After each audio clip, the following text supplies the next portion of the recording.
오늘 말씀은 하나님의 생명을 가진 그 사람이 사는 원칙과 기준과 목표가 무언가. 여러분, 오늘 우리는 하나님의 생명으로 살아갈 때 어떤 원칙을 가지고, 어떤 기준을 가지고, 어떤 목적을 가지고 여러분 살아가고 계십니까? 아프리카에서 선교를 하던 리빙스턴이 어느 날 글래스고 대학이라고 하는 곳에서 명예 법학 박사 학위를 받게 되었습니다. 그런데 그는 아프리카에서 이 영국으로 올 때 전기 여객선을 타고 온 것이 아니라 화물선을 타고 그곳으로 갔습니다. 그런데 제 시간에 이 화물선이 도착하지 못했습니다. 여러분, 영국의 유명한 대학에서 그것도 당시에 유명한 석학들이 학위를 받는 그 중요한 자리에 지금 리빙스턴은 참석을 하지 못했습니다. 총장이 리빙스턴의 이름을 부를 때 대답이 없었습니다. 그렇게 예식이 거의 끝날 때쯤 리빙스턴이 그 예식장에 들어오는 것을 총장이 보았습니다. 그리고 리빙스턴 그 강단에 세웠습니다. 그런데 그때 리빙스턴이 이 총장에게 이런 말을 했습니다. 총장님, 정말 죄송하지만 지금 총장님이 하시려고 하는 그 일을 좀 빨리 끝내주셨으면 좋겠습니다. 왜냐하면 지금 제가 타고 온 이 화물선이 몇 시간 지나지 않아서 다시 아프리카로 간다고 합니다. 저는 이 배를 타고 가서 다시 병원을 짓고 다시 병자들을 돌봐야 합니다. 이 이야기를 들은 많은 사람들, 그 중에 한 사람이 벌떡 일어났습니다. 그리고 존경하는 총장님, 제가 이렇게 말하는 것이 이례적이지만 한 가지 오늘 이 일을 통해서 건의할 것이 있습니다. 지금 앞에 서 있는 리빙스턴 이 선교사, 그의 말대로 지금 아프리카로 돌아가게 하시고 더럽고 지저분하고 병자들이 득실되는 그곳에서 평생 살아가도록 보내주시길 바랍니다. 그의 말처럼 지금 돌아가서 병원을 짓고 만약 필요하다고 한다면 그곳에서 죽을 때까지 머물 수 있도록 도와주시기를 바랍니다. 그런데 이 선교사가 지금 그곳으로 돌아가기 이전에 머리카락 몇 가닥을 잘라서 액자에 담아 우리 학교 벽에 걸어두셨으면 좋겠습니다. 그리고 다음과 같은 글을 꼭 써주시기를 부탁을 드립니다. 여기 예수님처럼 산 사람이 있다. 그래서 앞으로 올 세대들이 또 여기에 있는 모든 사람들이 그것을 보고 읽을 수 있게 해주십시오. 여러분, 리빙스턴, 이 아프리카에서 선교했던 이 선교사는 하나님의 생명으로 살아가는 삶의 원칙과 질서와 목표가 분명했습니다. 사랑하는 성도 여러분, 오늘 우리는 하나님의 뜻대로 살기 원하는 사람들입니다. 그렇다고 한다면 오늘 우리는 스스로에게 질문할 수 있어야 합니다. 내가 예수를 믿기 이전에 내가 느낌대로, 감정대로, 내 욕망대로, 내 혈기대로 여러분 살았다고 한다면 이제 내가 예수를 믿은 이후에 오늘 우리는 하나님의 생명으로 또 하나님의 나라로 살기 위한 어떤 원칙을 가지고 어떤 질서를 가지고 어떤 목적을 가지고 내가 살고 있는가, 오늘 우리는 반드시 질문할 수 있어야 됩니다. 하나님의 생명으로 살아가는 사람, 여러분, 하나님의 나라로 살아가는 사람, 오늘 본문은 그 사람은 삶의 원칙과 기준과 목적이 있어야 된다고 말씀하고 있어요. 그런 의미에서 오늘 본문은 첫째로 내 안에 있는 죄성, 그 여부스를 지금 몰아낼 수 있어야 된다고 말씀하고 있습니다. 오늘 우리는 여부스 족속이 어떤 족속인지를 분명히 알고 있습니다. 가나안 정복 때, 즉 이 지역, 예루살렘 이 지역에서 산지를 이루며 살았던 족속이었습니다.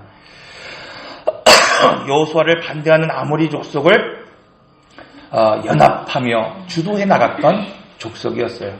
그리고 지금 다윗의 때까지도 여전히 정복하지 못했던 족속, 이것이 여부스 족속이라고 오늘 우리에게 소개하고 있습니다. 여러분, 하나님이 이스라엘 백성들에게 복을 주시고 또 기업을 주시고 가나안 7족속을 반드시 몰아내고 쫓아내라, 그때 기업을 주시겠다고 말씀하고 있어요. 요셉 지파에게 여호수아가 이렇게 말하고 있지 않습니까? 산지가 있어도 그것을 개척하고 철병거가 있어도 그것을 반드시 정복하라. 여러분, 복의 사람은 바로 이것이죠. 하나님이 받은 약속, 산지가 있어도 그것을 개척할 수 있는 사람, 또 철병거가 오늘 우리를 가로막는다 할지라도 그것을 정복할 수 있는 신앙을 가진 사람, 이 사람이 바로 복의 사람이요 기업을 이룰 수 있는 사람입니다. 그런데 왜 아직까지 여러분 오늘 이 여부스 족속들을 점령하지 못하고 또 여러분 정복하지 못했을까? 여호수아 15장 63절의 말씀을 보면 이렇게 말씀하고 있습니다. 예루살렘 주민 여부스 족속을 유다 자손이 쫓아내지 못하므로 여부스 족속이 오늘까지 유다 자손과 함께 예루살렘에 거주하니라. 사사기 1장 21절의 말씀을 보면 베냐민 자손은 예루살렘에 거주하는 여부스 족속을 쫓아내지 못하므로 여부스 족속이 베냐민 자손과 함께 오늘까지 예루살렘에 거주하니라.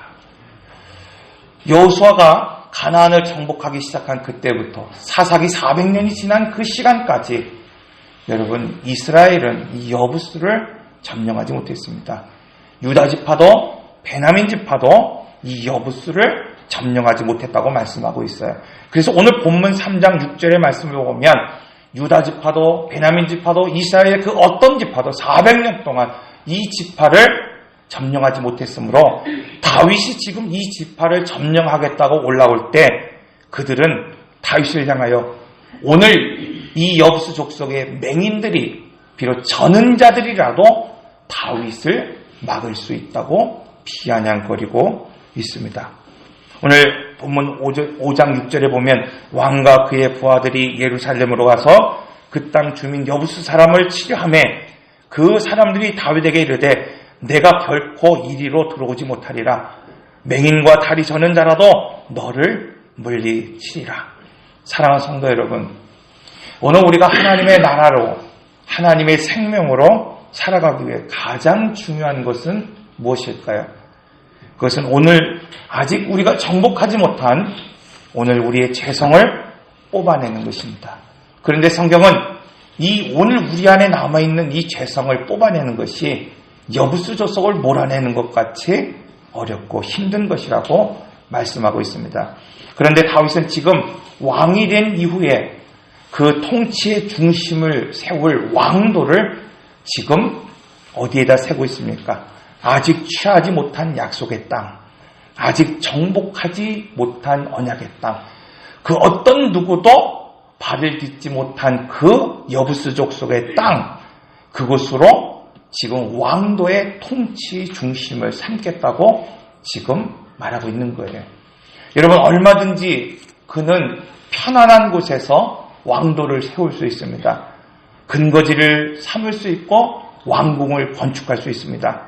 그럼에도 불구하고 어렵고 힘든 곳을 지금 선택했습니다. 여러분, 다른 사람들이 실패한 것, 다른 사람들이 하지 않은 것, 그것을 할 때 여러분 다윗도 힘들고 어려운 일이었습니다. 그런데 왜 다윗은 지금 그렇게 힘들고 어렵고 그 어떤 누구도 정복하지 못한 그곳에 지금 하나님의 왕궁, 또 하나님이 통치의 기반을 세우는 그 왕궁을 세우려 했을까요? 그것은 바로 그것이 약속의 땅이기 때문입니다.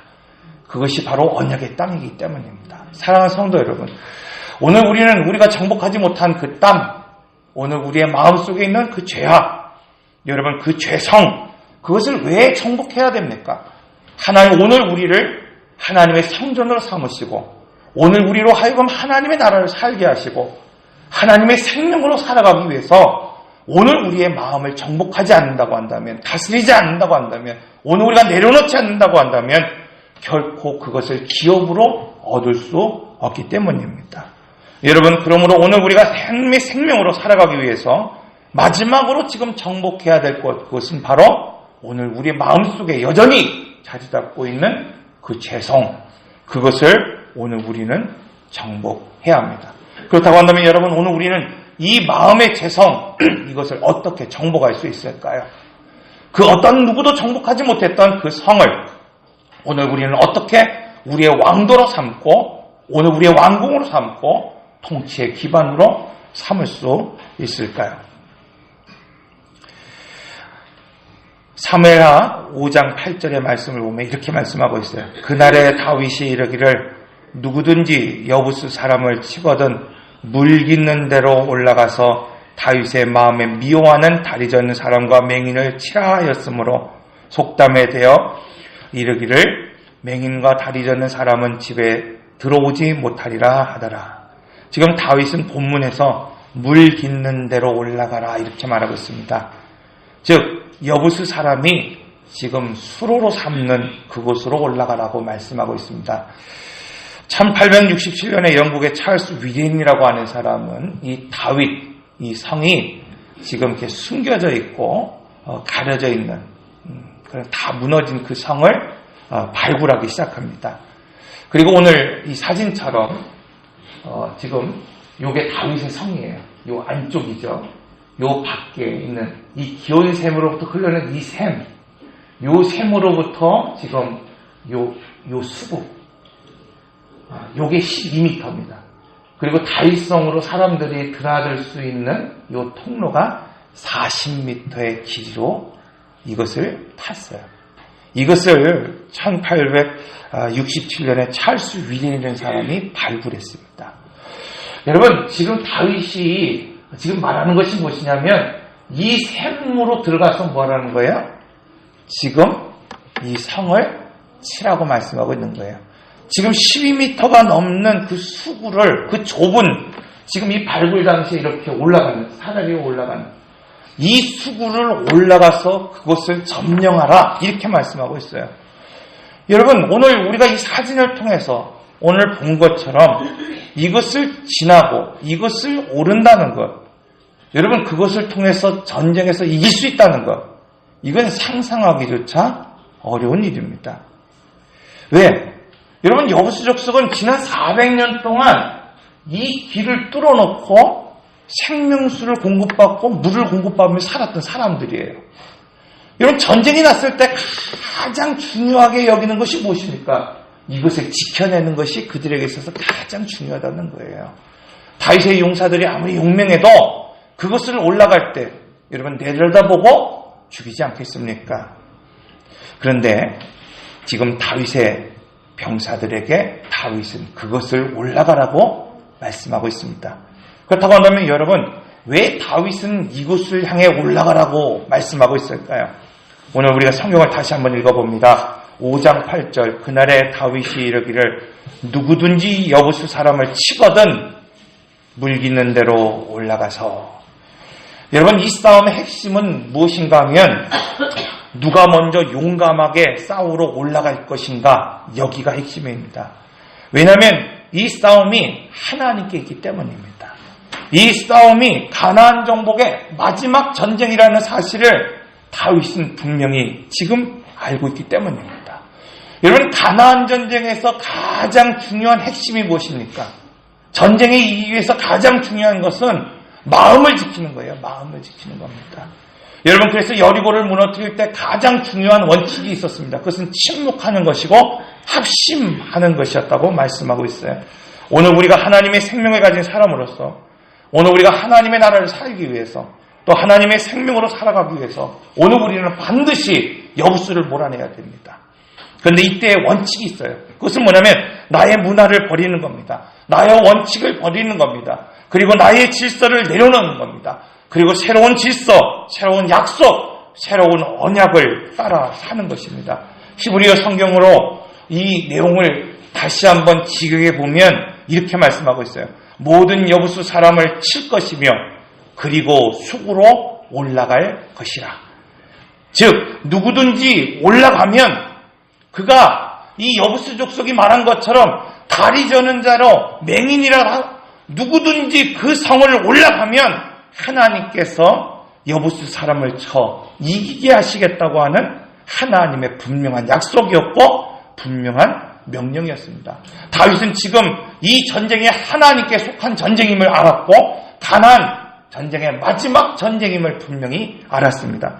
그리고 여호수아처럼 지금 명령을 내리고 있는 겁니다. 믿음을 가지고 지금 명령을 내리고 있습니다. 누구든지 올라가고 그가 혹시라도 저는 자여도 눈먼 자여도 지금 믿음을 가지고 그 길을 올라가면 반드시 이기게 하시겠다고 오늘 우리에게 약속하고 있습니다.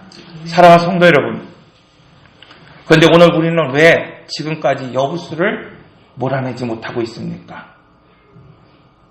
왜 오늘 여전히 우리 안에 이 죄성이 남아 있습니까? 그것은 믿음으로 나가지 못하기 때문입니다. 다윗은 하나님의 언약을 보았습니다. 이 다윗의 군사들은 이 말씀을 의지했습니다. 그리고 이와 같은 오늘 우리도 하나님의 생명으로 살기 위해서 이러한 믿음이 필요합니다. 그리고 이러한 믿음을 가지고 오늘 우리는 어렵고 힘들어도 그것을 개척하고 그것을 정복해 나아갈 수 있어야 됩니다. 둘째로 나의 문화를 버리고 새로운 질서를 따라가는 원칙과 삶이 있어야 된다고 말씀하고 있어요.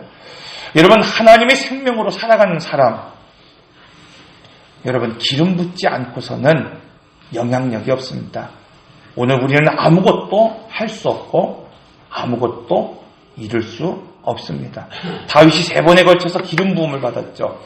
그것은 바로 영향력이라 말씀을 나눴습니다. 여러분, 기름 부음이 없으면 어떤 영향력도 오늘 우리에게 있을 수 없습니다. 다윗이 기름 부음만큼 영향력을 미쳤던 것처럼 오늘 내가 기름 부음을 받지 않고서는 세상에 어떤 영향력도 지금 끼칠 수 없죠. 블레셋, 여러분 그건 어느 곳입니까? 다윗이 조공을 드렸던 곳이에요. 다윗이 사울을 피하여 도망쳤던 곳, 그리고 그 왕을 섬겼던 곳이 바로 블레셋이었습니다. 사랑하는 성도 여러분, 사탄이 오늘 우리를 공격하는 이유가 무엇입니까? 어느 때 오늘 우리를 공격합니까? 내가 약할 때? 내가 병들 때? 여러분 아니에요. 내가 병들을 힘이 없는데 사탄이 왜 나를 공격하겠습니까? 사탄은 너의 질서 안에 내가 살지 않겠다고 선언할 때 나를 공격합니다. 내가 강건할지라도, 내가 믿음의 길을 갈지라도, 여러분 내가 하나님의 생명을 가지고 살지라도 내가 지금 사탄의 질서 안에 살아가면 절대 사탄은 오늘 우리를 공격하지 않습니다. 그러나 내가 비록 연약할지라도, 내가 강할지라도, 내가 담대할지라도 내가 사탄의 질서 안에 살아가지 않겠다고 선언하고 내가 독립하고 내가 하나님의 나라로 하나님의 생명으로 살아가겠다고 할 때 사탄은 오늘 우리를 공격합니다.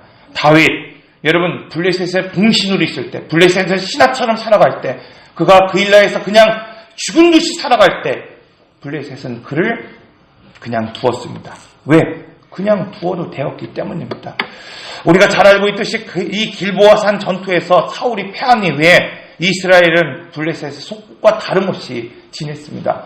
북이스라엘은 이스보셋에 의해서 통치를 받았고 남유다는 다윗에 의해 통치를 받았습니다. 그러나 이 둘이 분열되어 있었기 때문에 블레셋에게 어떤 영향력도 끼칠 수 없었습니다. 이 블레셋의 입장에서는 그냥 조공을 받는 선에서 북이스라엘과 남유다에게 자치권을 주는 것으로 그냥 언제든지 만족하며 살고 있었습니다. 그런데 오늘 본문의 말씀처럼 전 이스라엘의 왕으로 기름 부음을 받았을 때, 여러분 단지 그냥 왕으로 세워지는 것이 아니라 새로운 영향력을 가지고 살아갈 때 사탄은 그를 그냥 두지 않았다고 말씀하고 있어요. 여러분, 사탄이 교회를, 또 오늘 우리 성도를 어느 때 흔듭니까? 어느 때 공격합니까? 영향력을 가질 때, 여러분, 기름 부음이 있을 때, 죄로부터 오늘 우리가 독립하고자 할 때, 사탄으로부터 오늘 우리가 벗어나고자 결단할 때, 하나님의 생명으로 오늘 우리가 살아갈 때, 사탄은 오늘 우리를 흔들고 오늘 우리를 공격합니다.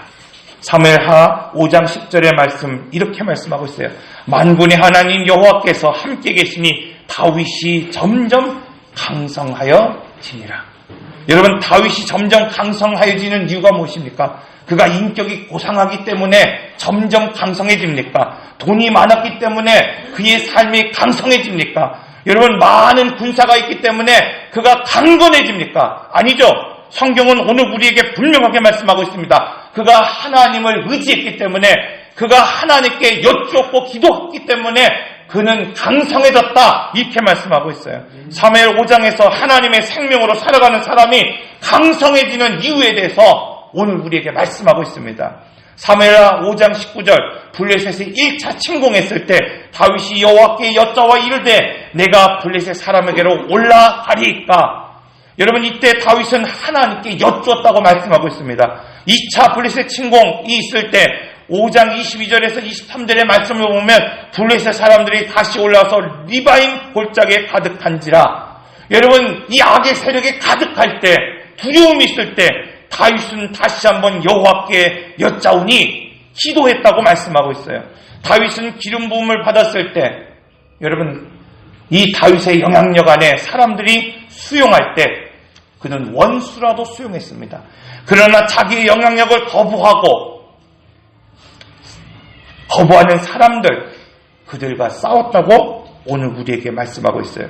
여러분, 이처럼 블레셋과의 전쟁은 다윗과 같은 이 믿음의 사람에게 있어서는 바로 영적인 독립전쟁이라는 것을 오늘 우리는 알아야 됩니다.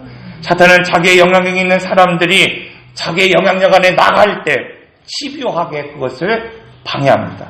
우리가 잘 알고 있듯이 출애굽하는 이스라엘 백성들에게 바로는 5번에 걸쳐서 집요하게 방해합니다. 하나님께 예배하는 그 백성들에게 첫째로 뭐라고 방해합니까? 이 땅에서 예배 드리라, 이렇게 말하는 거예요. 하나님의 백성으로 이제 이 가나안으로 나가고 예배의 처소로 나가 하나님을 예배하겠다고 하는 이 백성들에게 바로가 제일 먼저 제안한 것이 무엇입니까? 이 땅에서 예배드리라는 거예요. 여러분, 성도는 구별된 삶을 살아야 됩니다. 그런데 사탄은 오늘 우리에게 그냥 이곳에서 머무르라고 말하고 있습니다. 마치 여러분, 그냥 시계추와 같이 오늘 한편에 서 있지 못하고 이쪽에 저쪽에 그냥 머뭇거리는 인생처럼 살아가라고 말하고 있습니다. 두 번째로, 너무 멀리 가지 말아라, 이렇게 말씀하고 있어요. 너무 강신자가 되지 말라는 거예요. 그냥 예수를 믿는다고 하는 것은 주일날 1시간 예배 드리는 것, 이것으로 만족하며 이것이 신자이고 이것이 성도라고 오늘 우리를 유혹하며 살아갑니다. 세 번째로, 장정만 가라는 거예요. 여러분, 너희 아내와 식솔들은 내비두고 그냥 너희만 가라. 그러므로 늘 마음 가운데에 오늘 우리의 가족을 뒤돌아보게 하고 내 자녀를 뒤돌아보게 하며 떠나지 못하게 하는 것을 볼 수 있습니다. 네 번째로, 양과 소는 남겨두어라 말씀하고 말하고 있습니다. 하나님께 드릴 재물이 없는 빈손으로 하나님께 예배하며 오늘 우리의 삶이 하나님 앞에 연락되지 못하는 그러한 삶을 살라고 오늘 우리를 유혹합니다. 그리고 마지막으로 병거 600순과 애백의 모든 그 병거들을 동원해서 오늘 우리를 두렵게 하고 애국을 떠난 것을 후회하게 한다고 오늘 우리에게 말씀하고 있어요. 여러분, 오늘 본문의 말씀처럼 이스라엘이 바로로부터 혹은 다윗이 이 블레셋으로부터 나의 문화, 옛 습관, 옛 모습을 버리고 새로운 질서를 따라 나가기로 결단할 때 사탄은 여지없이 위협하고 강압을 동원하여 떠나지 못하도록 하고 있습니다. 사랑하는 성도 여러분, 하나님이 죄와 허물로 죽은 오늘 우리를 살리셨고 오늘 하나님은 우리가 하나님의 생명이요 하나님의 나라로 살아가기를 원하고 계십니다. 그러나 오늘 우리가 하나님의 생명으로 살아가고자 할 때 오늘 하나님의 나라로 살아가고자 할 때 사탄은 이와 같이 오늘 우리를 유혹하고 심지어 오늘 위협과 강압을 통해서 다시 잃어버린 그 주권을 빼앗아가려 합니다. 그리고 오늘 우리 인생의 주권을 빼앗아 다시 그들의 종으로 삼고자 하고 있습니다. 다윗은 이 블레셋, 이 전쟁, 이것을 영적 독립 전쟁임을 분명히 알았습니다. 그러므로 그는 철저하게 하나님의 뜻을 구했습니다. 그리고 하나님의 편에 섰습니다. 그리고 하나님만 주목했습니다. 이때 하나님은 원수를 흩으셨고 무찌르셨다고 말씀하고 있습니다. 하나님께 기름 부음 받은 사람, 여러분 하나님의 생명으로 살아가는 사람, 그 사람은 삶의 원칙과 기준과 목적이 있어야 된다고 말씀하고 있습니다. 오늘 이 말씀처럼 나의 문화, 나의 원칙, 이전의 질서를 내려놓고 새로운 질서, 하나님의 뜻을 구하고 하나님의 편에 서고 하나님만 주목하는 인생의 원칙과 기준과 목표가 있어야 된다 말씀하고 있어요. 그때 이 블레셋처럼 오늘 우리를 위협하고 오늘 우리를 강압한다 할지라도 오늘 우리는 반드시 이길 수 있습니다. 기도하겠습니다. 인내하신 구세주여 내 말 들으사